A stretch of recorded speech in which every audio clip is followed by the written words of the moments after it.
Bonjour peuple de Dieu, c'est le pasteur Jérémia, aussi connu sous le nom de pasteur Loïc. Nous voulons écouter la parole de Dieu pour la semaine, mais avant tout, nous voulons commencer par une parole de prière. Alors en signe de révérence à notre Père Céleste, à notre Dieu, baissons nos têtes et prions ensemble. Père Dieu de gloire, Dieu Tout-Puissant, Roi des rois, Seigneur des seigneurs, merci pour nous donner encore cette nouvelle opportunité de nous retrouver dans ta présence. Merci pour ce que tu as prévu d'avance pour tout un chacun de nous durant ces moments. Nous te prions que tu puisses prendre le contrôle de ces moments, de l'air, de l'atmosphère, tout autour de nous et en nous. Prends le contrôle de toutes choses et que tu amènes toutes choses sous ta soumission et que tout ce qui s'oppose à la révélation de qui tu es soit lié et renvoyé dans les gouffres de l'enfer au nom de Jésus-Christ. Nous implorons aussi ta compassion et te prions de nous pardonner pour tout ce que nous avons pu dire et penser et fait qui ne t'a point honoré et glorifié. Que tu nous purifies et que tu nous sanctifies par ton sang et que tu purges notre conscience de toute œuvre inutile et toute œuvre morte au nom de Jésus afin que nous venions à te servir comme il se doit. Nous te prions Seigneur, parle-nous, amène dans la profondeur de tes mystères, les mystères contenus dans ta parole. Béni soit ton Saint-Nom, toi le roi des rois, le seul et véritable Dieu, Yahweh, merci, au nom de Jésus-Christ, Amen. Alors, pour cette semaine, nous allons prendre notre passage principal de Saintes Écritures dans le livre de 1 Samuel, chapitre 3, versets 1 à 10. Alors, nous lisons la parole de Dieu dans 1 Samuel, chapitre 3, versets 1 à 10, au nom de Jésus-Christ. Le jeune Samuel était au service de l'Éternel devant Élie. Ici, il s'agit de Élie, le souverain sacrificateur, et non Élie, le prophète. La parole de Dieu, la parole de l'Éternel était rare en ce temps-là. Les visions n'étaient pas fréquentes. En ce même temps, Élie, qui commençait à avoir les yeux troubles et ne pouvait plus voir, était couché à sa place. La lampe de Dieu n'était pas encore éteinte et Samuel était couché dans le temple de l'Éternel où était l'arche de Dieu. Alors l'Éternel appela Samuel, il répondit, « Me voici ». Et il courut vers Élie et dit, « Me voici, car tu m'as appelé ». Élie répondit, « Je n'ai point appelé, retourne te coucher ». Et il alla se coucher. L'Éternel appela de nouveau Samuel. Samuel se leva, alla vers Élie et dit, « Me voici, car tu m'as appelé. » Élie répondit, « Je n'ai point appelé, mon fils, retourne te coucher. » Samuel ne connaissait pas encore l'Éternel et la parole de l'Éternel ne lui avait pas encore été révélée. L'Éternel appela de nouveau Samuel pour la troisième fois et Samuel se leva, alla vers Élie et dit, « Me voici, car tu m'as appelé. » Et Élie comprit que c'était l'Éternel qui appelait l'enfant. Et il dit à Samuel, « Va, couche-toi, et si l'on t'appelle, tu diras, « Parle, Éternel, car ton serviteur écoute. » Et Samuel alla se coucher à sa place. L'Éternel vint et se présenta, et il appela comme les autres fois, « Samuel, Samuel. » Et Samuel répondit, « Parle, car ton serviteur écoute. » Que le Seigneur bénisse sa parole, qu'elle vienne pleine de grâce, de vie, de bénédiction, de profondeur et de révélation au nom de Jésus-Christ. Amen. Alors pour cette semaine, le Seigneur voudrait nous entretenir sur l'appel de Samuel. Donc le titre de notre enseignement pour cette semaine est l'appel de Samuel. Dans notre passage principal des Saintes Écritures, nous voyons Dieu appeler Samuel 3 fois. Et on peut remarquer que les 2 premières fois que Dieu appela Samuel, Samuel alla vers Élie, le souverain sacrificateur. Mais chaque fois que Samuel alla vers Élie, Dieu cessa de parler à Samuel. Cela nous révèle donc que chaque fois que vous vous attendez à ce que Dieu vous parle à travers d'autres personnes, Dieu se tait. Chaque fois que vous courez vers d'autres personnes en attendant que Dieu vous parle à travers elles, Dieu se tairait. Chaque fois que vous courez vers un prophète, dans l'espoir que Dieu vous parlera par l'intermédiaire de ce prophète, Dieu se taira tout simplement. Et si ce prophète essayait de vous plaire, peut-être parce que vous lui apportez habituellement une grande offrande quand vous allez le visiter, et qu'il prophétiserait ainsi, dans ce cas, vous devez savoir que cette prophétie ne viendra très probablement pas de Dieu. Tout cela arriverait parce que Dieu veut vous parler directement. Et c'est pourquoi quand Dieu appela Samuel la 3e fois et que Samuel répondit à Dieu, parle, car ton serviteur écoute, Dieu continua ainsi à parler à Samuel. Dieu veut donc que vous appreniez à entendre directement sa voix. Dieu veut que vous puissiez savoir qu'il vous parle. Et c'est pourquoi Jésus-Christ a dit dans Jean chapitre 10, verset 27, « Mes brebis entendent ma voix, je les connais et elles me suivent. » Et si vous voulez entendre Dieu vous parler directement, le plus simple est de lire et de méditer la parole de Dieu. En d'autres termes, vous devez lire la Bible, mais méditez sur ce que vous lisez. En d'autres termes, réfléchissez sur ce que vous avez lu. Posez-vous des questions sur le passage des Saintes Écritures que vous avez lu. Par exemple, pourquoi Jésus-Christ devait-il naître à Bethléem?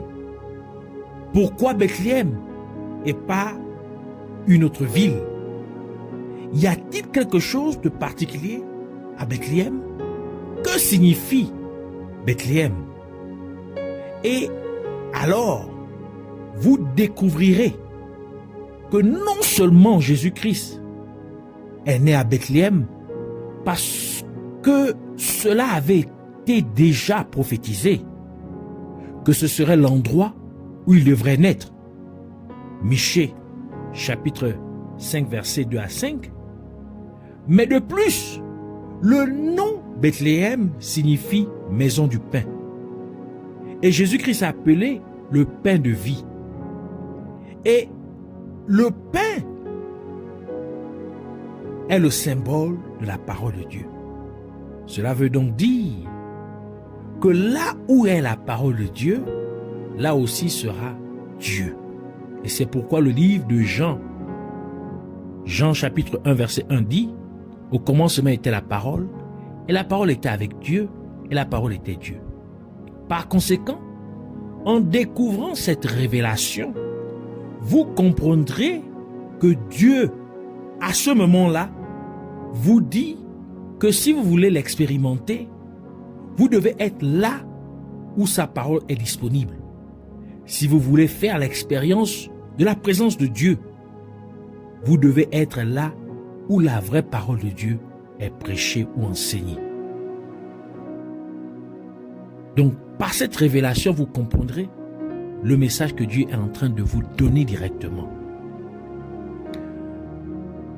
Le premier verset de notre passage principal des Saintes Écritures nous dit que l'enfant Samuel servait le Seigneur devant Élie, le souverain sacrificateur. En d'autres termes, Samuel servait déjà Dieu.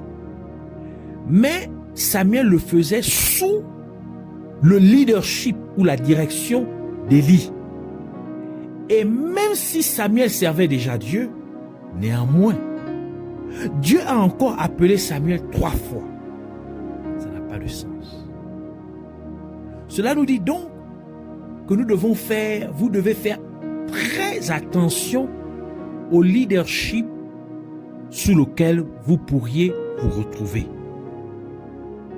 Et quand Dieu a appelé Samuel, Dieu ne lui a pas donné un énoncé de mission, donc un mandat de son ministère. Tout simplement parce que Dieu ne voulait pas que Samuel exerce son ministère sous la direction de quelqu'un qui avait perdu la vision. Car Élie, le sacrificateur, le souverain sacrificateur, ne pouvait plus voir. Et la vue est une représentation de la vision. Cela impliquait donc qu'Élie avait perdu la vision que Dieu avait donnée pour son ministère. Et c'est pourquoi à cette époque, la parole de Dieu était rare. Et il n'y avait pas de vision verte. Et cela nous dit à nouveau que tant que vous servez Dieu sous la direction de quelqu'un qui a dévié de la vision de Dieu que Dieu lui avait donnée, Dieu ne vous donnera pas un énoncé de mission. Donc, il ne vous donnera pas la vision pour votre ministère. En d'autres termes, Dieu ne vous donnera pas le mandat de votre propre ministère. Parce que vous pourriez également dévier de la mission, de la vision que Dieu vous aurait donnée. Le fait que Dieu ait appelé Samuel 3 fois est une prophétie concernant 3 dispensations. Cela nous dit donc que Dieu pourvoyait 3 choses à travers ces 3 appels. Parce que quand Dieu appelle quelqu'un, il donne aussi la provision pour l'appel, tel que la parole de Dieu nous dit dans 1 Thessaloniciens chapitre 5 verset 24. Celui qui vous a appelé est fidèle et c'est lui qui le fera. Donc parce qu'il a appelé, il le fera. Donc parce qu'il a appelé, il donne aussi la capacité de le faire. Il donne la dispensation, la possibilité de le faire.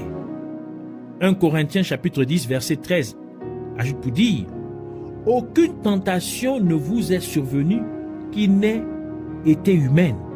Et Dieu, qui est fidèle, ne permettra pas que vous soyez tentés au-delà de vos forces. Mais avec la tentation, il préparera aussi le moyen d'en sortir, afin que vous puissiez la supporter. Donc, Dieu, lorsqu'il donne l'épreuve, il donne aussi la capacité de pouvoir surmonter et vaincre l'épreuve. Donc, il donne la provision avec l'appel. Ainsi, parce que Dieu a appelé Samuel 3 fois, cela implique donc que Dieu accorderait également 3 dispensations à Samuel. Une dispensation pour chaque appel. Et la raison pour laquelle Dieu avait besoin de pourvoir à 3 dispensations, c'est parce qu'il avait des besoins parmi le peuple d'Israël. C'est parce qu'il y avait des besoins parmi le peuple d'Israël à ce moment-là. Parce que Dieu pourvoit aux besoins, comme l'apôtre Paul nous l'a dit dans Philippiens chapitre 4 verset 19, qui dit: et mon Dieu pourvoira à tous vos besoins selon sa richesse avec gloire en Jésus-Christ. Nous comprenons ainsi que parce qu'il y a 3 appels, il y a 3 dispensations. Et parce que Dieu ne pourvoit qu'aux besoins, il doit donc y avoir 3 besoins. Mais quels sont ces 3 besoins que Dieu a vus? Et si nous allons plus loin dans le livre de 1 Samuel, nous remarquons que les Philistins ont vaincu l'armée des Israélites et ils prirent l'arche de l'alliance. Et cela a même conduit à la mort d'Élie, le souverain sacrificateur. lorsqu'il a entendu la nouvelle de la prise de l'arche de Dieu par les Philistins.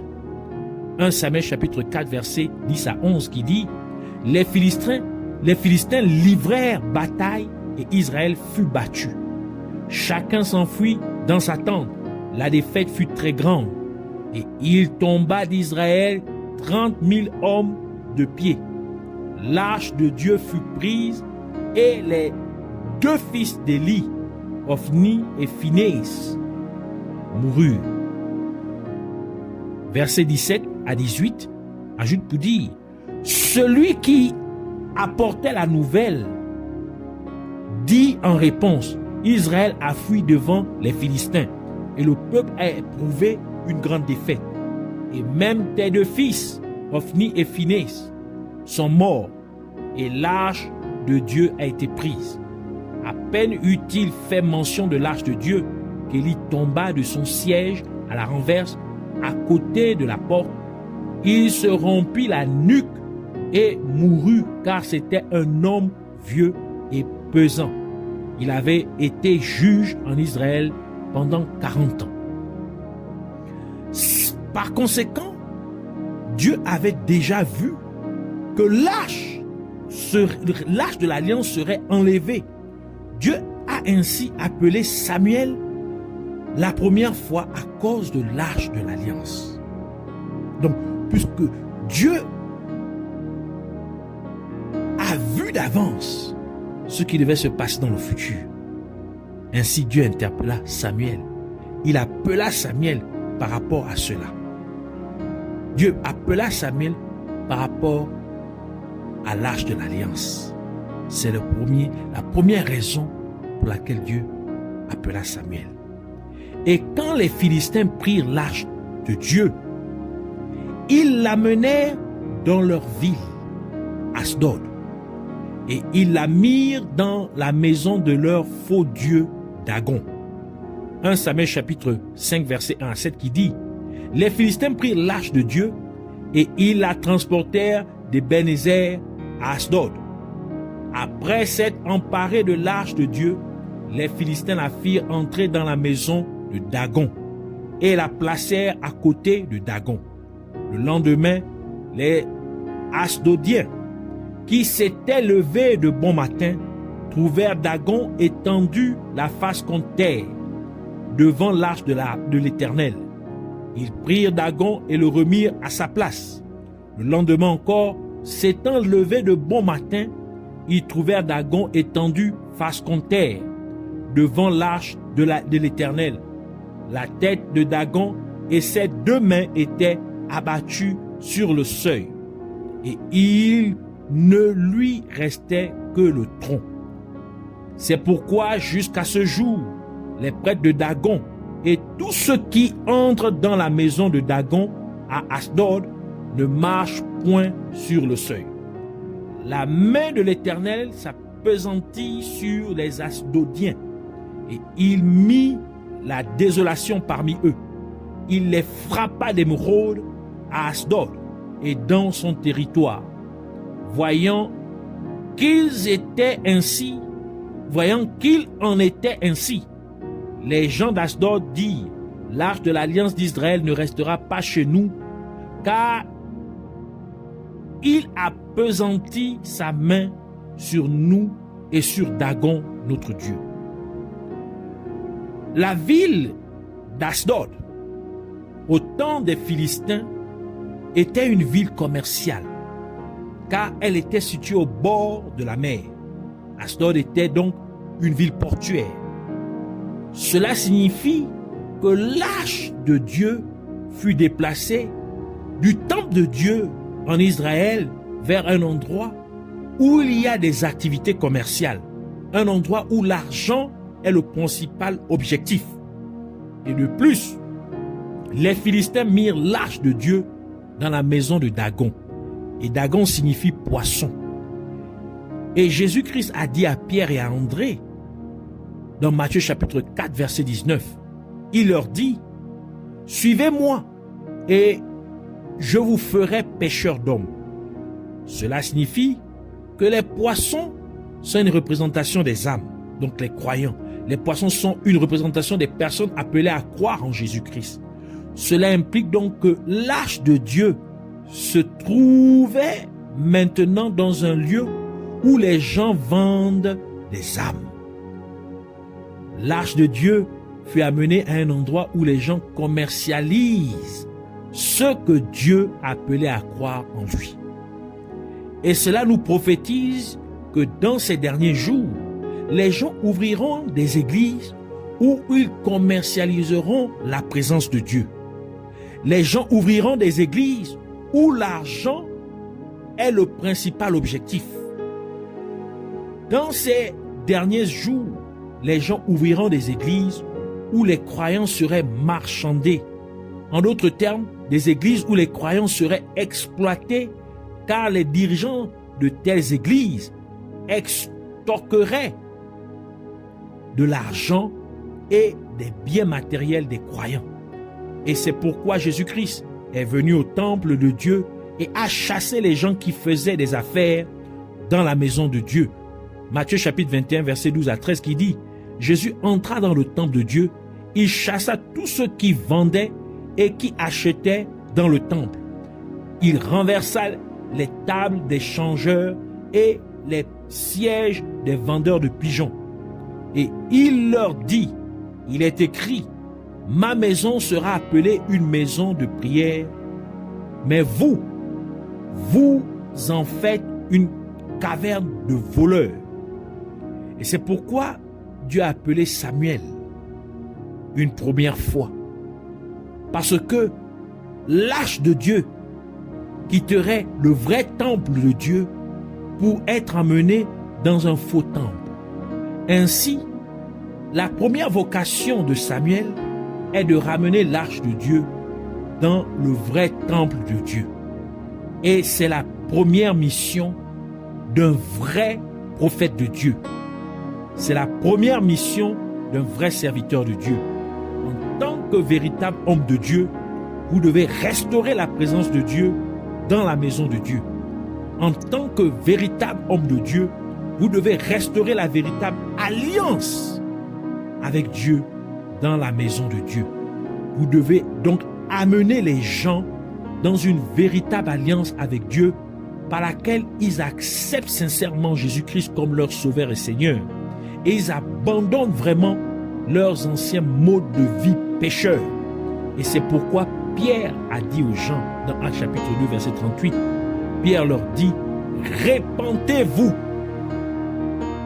et que chacun soit baptisé au nom de Jésus-Christ pour le pardon de vos péchés et vous recevrez le don du Saint-Esprit.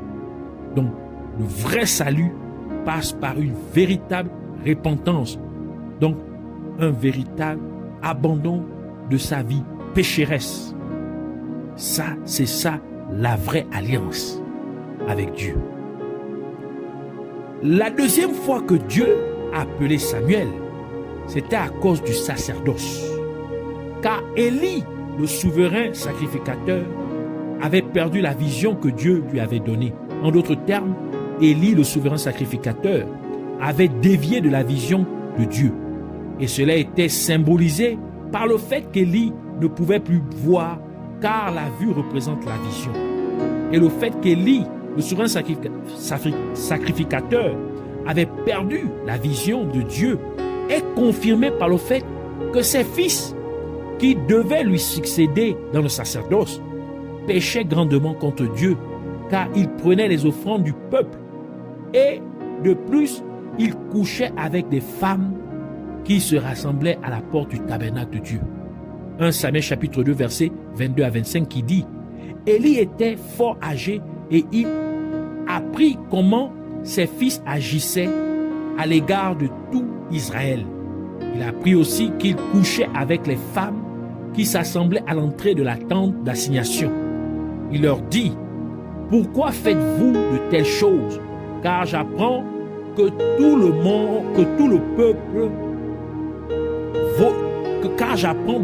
peuple vos mauvaises actions. Non, mes enfants, ce que j'entends dire n'est pas bon. Vous faites pécher le peuple de l'Éternel. Si un homme pêche contre un autre homme, Dieu le jugera. Mais s'il pêche contre l'Éternel, qui intercédera pour lui? Et ils n'écoutèrent point la voix de leur père, car l'Éternel voulait les faire mourir.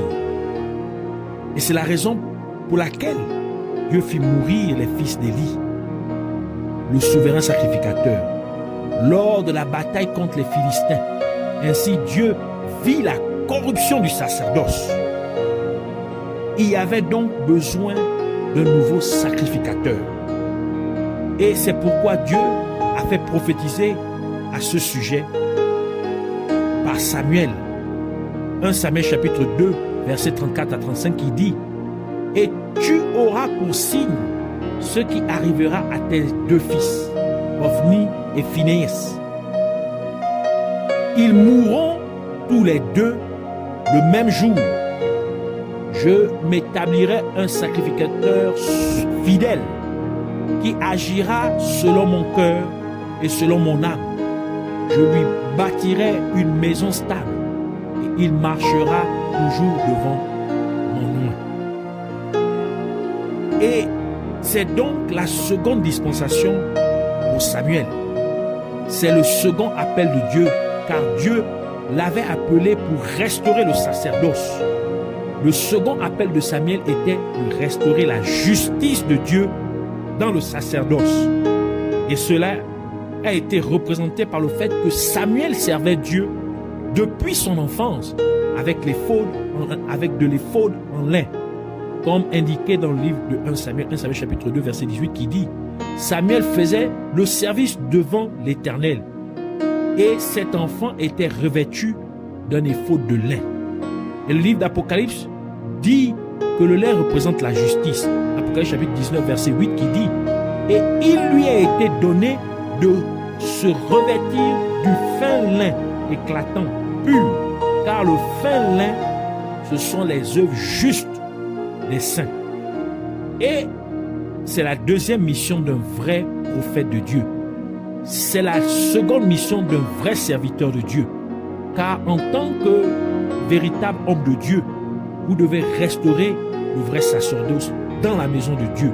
Vous devez restaurer la justice de Dieu dans le sacerdoce. En tant que véritable homme de Dieu, vous devez restaurer la justice de Dieu dans le service de Dieu, car la parole de Dieu dit dans l'Apocalypse chapitre 1 verset 6: et qui a fait de nous un royaume des sacrificateurs pour Dieu son Père, à lui soit la gloire et la puissance au siècle des siècles. Amen. Et Jésus-Christ a ajouté dans Matthieu chapitre 6 verset 33: cherchez premièrement le royaume et la justice de Dieu, et toutes ces choses vous seront données par-dessus. Donc c'est ici la deuxième raison pour laquelle Dieu a appelé Samuel. Donc la raison pour laquelle Dieu a appelé Samuel une deuxième fois. Le troisième appel de Samuel, ce fut parce qu'il n'y avait pas de juge parmi le peuple d'Israël à cette époque-là, car Élie, le souverain sacrificateur qui jugea le peuple d'Israël pendant 40 ans, avait perdu la vision de Dieu. Et de plus, Élie mourut. Donc, parce que Dieu l'avait vu d'avance, Dieu a donc appelé Samuel une troisième fois pour combler ce vide de ne pas avoir de juge pour le peuple d'Israël. Surtout à une époque où les Philistins combattaient le peuple d'Israël. Samuel venant donc jouer le rôle de Samson, car bien avant Élie et Samuel, Dieu avait appelé Samson à être juge pour le peuple d'Israël afin de délivrer le peuple d'Israël de l'oppression des Philistins, comme mentionné dans le livre de Juges, Juges chapitre 13 verset 5 qui dit: car tu vas devenir enceinte et tu enfanteras un fils. Le rasoir ne passera point sur sa tête, parce que cet enfant sera consacré à Dieu dès le ventre de sa mère. Et ce sera lui qui commencera à délivrer Israël de la main des Philistins. Et le nom Samson signifie soleil.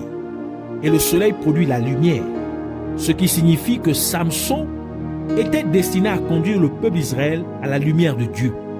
Par conséquent, en tant que juge, sur le peuple d'Israël, Samuel fut appelé à conduire le peuple d'Israël à la lumière de Dieu en lui enseignant les jugements de Dieu. En d'autres termes, en lui enseignant les commandements de Dieu, c'est-à-dire en lui enseignant la parole de Dieu, car le livre de Psaume déclare dans Psaume 119, verset 105, « Ta parole est une lampe à mes pieds et une lumière sur mon sentier. » Et c'est la troisième mission d'un vrai prophète de Dieu. C'est la troisième mission d'un vrai serviteur de Dieu. En tant que véritable homme de Dieu, vous devez faire briller la lumière de Dieu sur le peuple de Dieu, en lui prêchant et en lui enseignant la vraie parole de Dieu. En tant que véritable homme de Dieu, vous devez amener les gens à la lumière de Dieu en leur prêchant et enseignant la vraie parole de Dieu. Car le livre de 1 Pierre dit, dans 1 Pierre chapitre 2, verset 9, « Vous, au contraire, vous êtes une race élue, un sacerdoce royal, une nation sainte, un peuple acquis, afin que vous annonciez les vertus de celui qui vous a appelé des ténèbres à son admirable lumière. » Donc, Dieu a appelé son peuple à passer des ténèbres à son admirable lumière. Donc, c'est ici le rôle d'un vrai serviteur de Dieu, c'est d'amener le peuple à passer des ténèbres à la véritable lumière de Dieu. C'est ici la raison pour laquelle Dieu a appelé Samuel la troisième fois. Donc, c'est ici le mystère derrière les trois appels que Dieu fit à Samuel. Alors nous voulons ainsi prier pour dire, nous te rendons grâce, Abba Père, Dieu glorieux et merveilleux, le seul et véritable Dieu, Yahweh. Merci de nous avoir communiqué cette révélation de ta parole. Et nous prions au nom de Jésus-Christ, afin que tu nous aides à nous assurer que nous ne nous retrouverons pas à opérer sous le mauvais leadership. Un leadership qui a dévié de la vision que tu lui as donnée. Ne laisse pas cela se faire au nom de Jésus-Christ. Et en tant que ton peuple, Père Céleste, nous prions également pour que tu nous aides à rétablir ta véritable alliance dans tes églises locales partout dans le monde, en emmenant les gens à accepter sincèrement Jésus-Christ comme leur sauveur et Seigneur, et qu'ils abandonnent vraiment leur mauvaise voie au nom de Jésus-Christ, et que tu amènes et que tu nous amènes à ne point exploiter financièrement ou matériellement les croyants sous quelconque forme que ce soit au nom de Jésus-Christ. Et puisses-tu libérer tous les croyants qui sont exploités par quelconque leader religieux au nom de Jésus-Christ. Et nous te prions encore, Abba Père, pour que tu nous aides aussi à jouer pleinement notre rôle de tes sacrificateurs, car tu as fait de nous un royaume de sacrificateurs. Par conséquent, que nous puissions te servir fidèlement et avec intégrité au nom de Jésus-Christ, que nous puissions te servir selon ta justice décrite dans ta parole, au nom de Jésus. Et nous prions aussi, Père Céleste, que tu nous aides à faire briller la lumière, ta lumière, sur les gens en leur prêchant et en leur enseignant ta parole, car ta parole est lumière, afin qu'ils puissent passer des ténèbres à ta merveilleuse lumière au nom de Jésus-Christ. Nous te remercions, Roi exalté, Dieu tout-puissant, Père fidèle, Yahweh. Merci de nous avoir exaucés. Puisses-tu être magnifié pour toujours et à jamais. Au nom de Jésus-Christ. Amen.